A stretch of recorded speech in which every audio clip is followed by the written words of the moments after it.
유튜브로 보는 서영석의 더비평, 정치를 분석하고 비평하는 서영석의 더비평, 서영석 인사드립니다.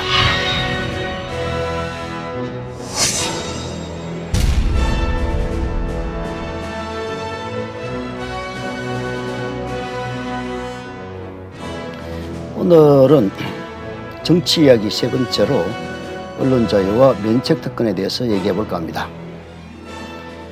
언론개혁법을 놓고 언론에 재갈을 물린다, 만다 이런 주장을 합니다.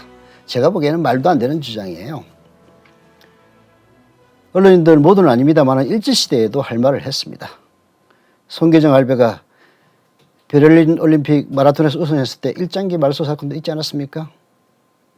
유신 시대에도 행간의 기사라고 해서 어떻게든 언론의 재갈을 물리려는 정권에 저항한 역사는 무수히 많습니다. 법으로 언론의 재갈을 물릴 수는 없어요. 근본적으로 불가능합니다. 다만 왜 이런 이야기가 나오는가, 그 역사적 맥락은 살펴봐야 할 필요가 있습니다. 제가 생각나는 것은 내각제 합의각서 파동입니다. 3당 합당 이후의 일인데요. 1990년도 그야말로 호랑이 담배 먹던 시절의 이야기죠. 저도 잘 알고 친했던 중앙일보의 박보균 선배, 저하고 야당 출입을 같이 해서 매우 친하게 지냈습니다만은 지금 뭘 하시는지 모르겠네요. 여하튼 그 박보균 선배가 3당 합당 합의 시 김영삼, 김종필이 다음은 내각제로 간다 이런 합의를 합니다. 그리고 그걸 각서를 써요. 근데 웃기는 거는 이 각서에는 유출 방지 이런 내용을 외부에 발설해서는 안 된다는 내용도 들어있었던 모양입니다. 근데 이 합의 각서를 우리의 박보균 선배가 민정당사 당시 박준병 사무총장실에 몰래 들어가서 이 합의 각서를 훔쳐 나옵니다. 물론 이게 과연 공당의 사무총장실에 몰래 들어가 가지고 서랍을 열어서 중요한 합의 각서를 거기다 그냥 내팽개쳐 두고 기자가 훔쳐갈 수 있었던 것이 과연 우연이었느냐 아니면 의도한 것이었느냐 뭐 이런 추론은 가능합니다만은 어떻든 훔쳤습니다. 지금 같으면은 큰일 나죠. 왜 지금은 큰일이 나느냐? 지금은 언론 자유가 충분히 보장되고 절차가 중요시되는 시대이기 때문입니다. 절도로 깜방 들어갈 일입니다. 근데 그때도 뭐 설왕설래는 있었지만은 대략 뭐 그냥 익스큐즈 되는 분위기였습니다. 제 기억에는 그때 김영삼이 오히려 비밀 유지 조항을 어겼으니까 내각제 합의각서는 무효다 이런 적반하장적인 주장을 했습니다. 그것도 다 넘어갔어요. 뭐 언론계에 포진했던 김영삼 장학생이 있어서 이 주장이 먹혀나갔다 뭐 이런 얘기도 있었습니다만 장학생 하니까 또 생각나네. 김영삼 장학생이 뭐냐, 김영삼한테 천지받아 먹고 밥 얻어 먹던 기자들이다 이런 얘기를 이렇게 고상하게 포장을 했습니다. 김영삼 장학생이라고. 그래서 언론계의 주요한 인사들이 김영삼에게 유리하게 보도해줬다 이런 얘기죠. 삼성 장학생 비슷한 이야기입니다.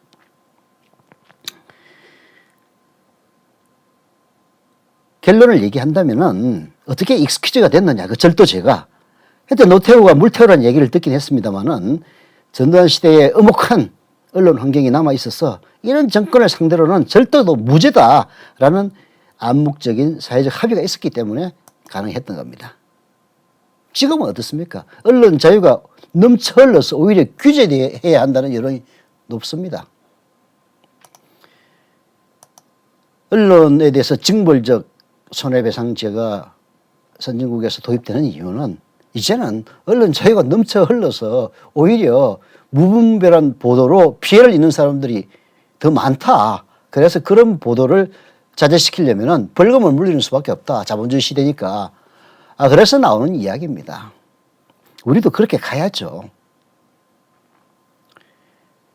언론들은 자기 자신에게 조금이라도 손해가 가고 피해가 갈 가능성이 높은 것들, 무분별한 카드라 보도를 못하게 만드는, 돈 없으면 그리고 잘못 보도했다가는 그야말로 된통 돈으로 물어줘야 되는 그런 환경 싫으니까 반대하는 겁니다. 언론 재갈을 물리지 마라 라는 명분으로요. 일제시대 때 독립운동을 하면서 총칼로 친일파들을 쏴 죽였으니까 지금도 말 안 듣는 놈들 총칼로 쏴 죽여도 된다라는 논리하고 똑같은 겁니다. 그때는 언론 자유가 그야말로 압박을 폭압적인 시대였기 때문에 언론의 재갈을 물리려는 어떤 시도도 저항하는 것이 정당했지만은 지금은 언론의 자유가 충분히 보장되다 못해 흘러 넘칩니다. 이런 시대에는 오히려 언론의 책임이 더 중요해지는 시대가 온 거고, 그것은 지금까지 카드라 보도로 많은 피해를 끼쳤던 언론들의 자업자득인 것이죠. 국회의원의 면책특권도 같은 맥락입니다. 경찰청장 출신의 김용판이 국정감사에서 이재명 조폭 연루설을 주장했습니다. 물론 바로 말도 안 되는 이야기라는 것이 드러났죠. 자기가 돈다발을 들고 내가 이렇게 돈 벌어서 돈 벌고 싶은 놈이 있으면은 나한테 페이스북 메시지를 보내라. 내가 보기엔 좀 사기꾼 같아요. 그런 사진을 이재명에게 준 돈이다 이렇게 해가지고 했으니까 정말 기가 막힌 일이죠. 그럼 곧바로 들통 나가지고 오히려 욕만 잔뜩 먹었습니다. 문제는 이런 식으로 국회의원들이 의정 현장에서 하는 발언에는 면책특권이 있다라는 것이 항상 논란이 됩니다. 우리나라 법에는요, 국회의원의 면책특권 이렇게 규정합니다. 국회의원이 국회 내에서 직무상 행한 발언과 표결에 관하여 국회 밖에서 민사상 행사상의 책임을 지지 않는다는 특권을 말한다고 합니다. 말하자면 국회의원이 자유롭게 자기 소신을 발언하고 양심에 따라서 표현할 수 있도록 하기 위해서 특권을 부여한 것인데요. 이런 것들은 유럽의 오랜 역사 속에서 형성된 겁니다. 귀족과 왕권과의 충돌 속에서.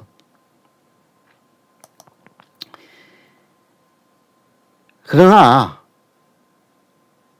과거처럼 독재 정권이 존재했던 시절에는 면책특권에 대해서 그야말로 이것은 자유와 민주를 지키기 위한 보루다라는 명분이 성립했습니다만은 독재 시대가 지나가니까 이제 면책특권을 빌미로 해서 그야말로 무책임한 발언을 하는 경우가 많아졌습니다. 면책특권 하니까 그 전두환 시대 때는 면책특권이 실제로 필요했지만은 또 정권에서는 다 알아서 이용했습니다. 유승환 의원이 그때 1986년인가요? 그때 국회 본회의에서 우리 국시는 반공이 아니라 통일이어야 한다. 이른바 국시 발언을 해서 발칵 뒤집어졌습니다. 지금 생각하면 웃기는 얘기죠. 뭐 당연한 얘기인데 그때는 그게 그야말로 국가보안법 위반이다 해가지고 결국은 유승환 의원이 국회에서 발언하기 이전에 30분 전에 보도자료를 배포한 것은 면책특권에 해당하지 않는다 해가지고 처박합니다. 그런 시대였기 때문에 면책특권이 그때는 그나마 명분이 있었어요. 그러나 그 이후에는 면책특권을 악용해서 그야말로 묻지마 카더라 폭로를 하고 그것이 사실이 아닌 경우로 밝혀지면은 면책특권의 우산 속에서 그야말로 넘어가는 경우가 비일비재했습니다. 면책특권 하니까 독일에서는 좀 제한적으로 사용됩니다. 면책특권을 인정하되 비방적인 모욕에는 적용되지 아니한다라고 기본법, 즉 우리 헌법에 규정되어 있습니다. 우리도 이런 것을 도입하는 것이 좋지 않겠나 하는 생각마저 드는 사건입니다. 결국은 언론도 마찬가지고 국회의원도 마찬가지입니다. 언론의 자유, 국회의원의 면책특권 이런 것을 주장하려면은 누가 봐도 상식에 부합되는 그러한 행동을 할 때만이 비난을 받지 않고 자기 자신들의 특권을 유지할 수가 있는 겁니다. 그러나 날이 갈수록 이제 정권이 점점 그런 식의 포압적인 시대를 빠이빠이를 하고 있습니다. 이런 시대에서 국민의힘과 같은 저질 폭로 발언들 이 면책특권의 우산 속에서 계속 존속해야 되느냐 하는 의문은 늘상 존재하는 거죠. 에도 불구하고 헌법학자들은 권력의 견제를 위해서 면책특권이 존재해야 한다 하는 주장을 하고 있고 또 국민의힘 같은 폭압적인 정권이 등장한다면은 오히려 필요해지지 않을까 하는 그런 생각도 들기는 합니다만은 다시 한번 되새겨보는 김용판의 엉터리 폭로였습니다. 자, 오늘 정치 이야기는 여기서 마치겠습니다. 그리고 여러분의 구독, 알림 설정, 좋아요 부탁드리겠습니다. 감사합니다.